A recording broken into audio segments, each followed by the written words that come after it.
Le samedi 21 novembre dernier, la conférence des candidats signataires de l'accord politique de Ouagadougou a tenu une conférence de presse au cours de laquelle nous avons exprimé des préoccupations sur les conditions d'organisation des élections couplées présidentielles et législatives. Ces présidentielles et législatives se sont tenues le 22 novembre 2020, comme prévu par le décret de convocation du corps électoral. La conférence des candidats salue les forces de défense et de sécurité qui ont permis de sécuriser le processus électoral et le territoire national. Malgré nos multiples mises en garde contre toute proclamation précipitée des résultats, ce lundi 23 novembre, peu après 13 heures, la CENI a commencé à annoncer des résultats de l'élection présidentielle sur lesquels nous nous réservons de nous prononcer ultérieurement. En revanche, nous nous prononçons d'ores et déjà sur l'organisation générale des scrutins et à ce propos, nous exprimons toute notre consternation quant à la manière dont ces organisations ont été faites. Contrairement aux dispositions du Code électoral qui prévoit une compilation manuelle des résultats au niveau des centres communaux de compilation, CCRF, la CENI a procédé à l'annonce de résultats largement favorables à la majorité sortante sans avoir procédé à cette compilation manuelle. De manière générale, tous les observateurs sont unanimes pour dire que la CENI a failli dans l'organisation administrative et pratique des élections du 22 novembre 2020, toute chose qui nous amène à émettre de très fortes réserves sur la sincérité et la crédibilité des résultats. En autre fait constaté, nous pouvons relever, premièrement, la modification à la dernière minute et de manière informelle du nombre et de la cartographie des bureaux de vote retenus pour les élections. Il est avéré que les bureaux de vote prévus pour être ouverts sont restés fermés, alors que d'autres bureaux qui ne devraient pas s'ouvrir pour raison d'insécurité ont été ouverts à la dernière minute sans une concertation préalable des acteurs politiques et sans le cutus du Conseil constitutionnel comme il se devait.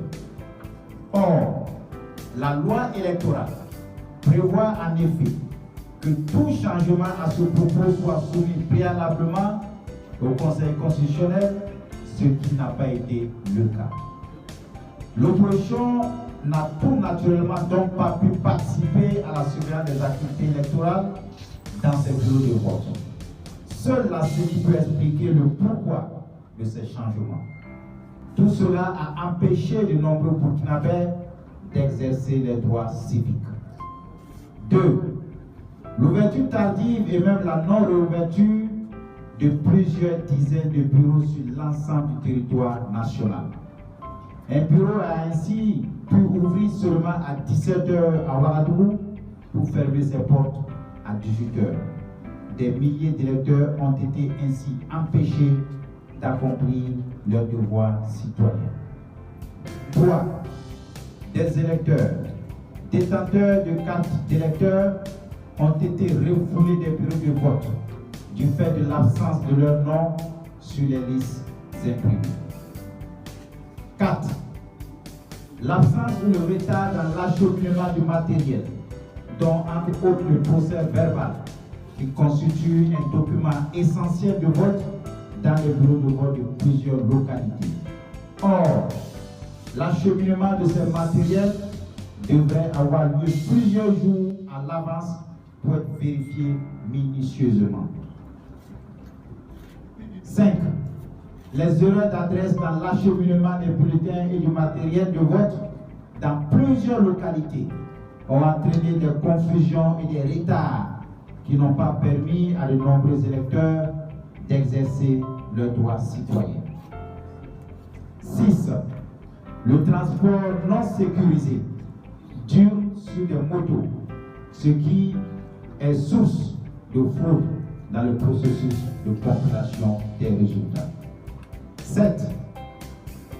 La non-affichage des listes des électeurs devant le bureau de vote, comme cela est prescrit par les textes en vigueur. 8. Le non-parade systématique des bulletins de vote par le président et un membre du bureau, comme cela est prescrit par la loi électorale. 9. La non-prise en compte, la non-prise en charge des représentants des partis politiques dans les bureaux de vote, contrairement aux dispositions de la loi électorale. Cela a occasionné des défections avec les conséquences que l'on connaît. Enfin, l'ensemble du processus a été fortement émaillé de fraude. Chers journalistes, mesdames et messieurs, le caractère massif de ces irrégularités et insuffisances interpelle tous les acteurs habitués à un processus électoral mieux élaboré. De ce qui précède, il est constant que la CENI n'a pas été à la hauteur de la mission de bonne organisation des élections qui est à sa charge, toute chose qui a été relevée expressément par plusieurs observateurs internationaux. Cette mauvaise organisation comporte deux conséquences majeures. Premièrement, elle pénalise les candidats de l'opposition, le pouvoir ayant toujours la possibilité de se réajuster par rapport à la situation. Deuxième conséquence, elle jette un discrédit sur les résultats des scrutins dont la CENI a commencé l'annonce. En tout état de cause, les signataires de l'accord politique de l'opposition n'accepteront pas des résultats entachés d'irrégularité et qui ne reflètent pas la volonté du peuple burkinabé. Fait à Ouagadougou le 23 novembre 2020, les candidats signataires de l'accord politique de Ouagadougou. Je vous remercie.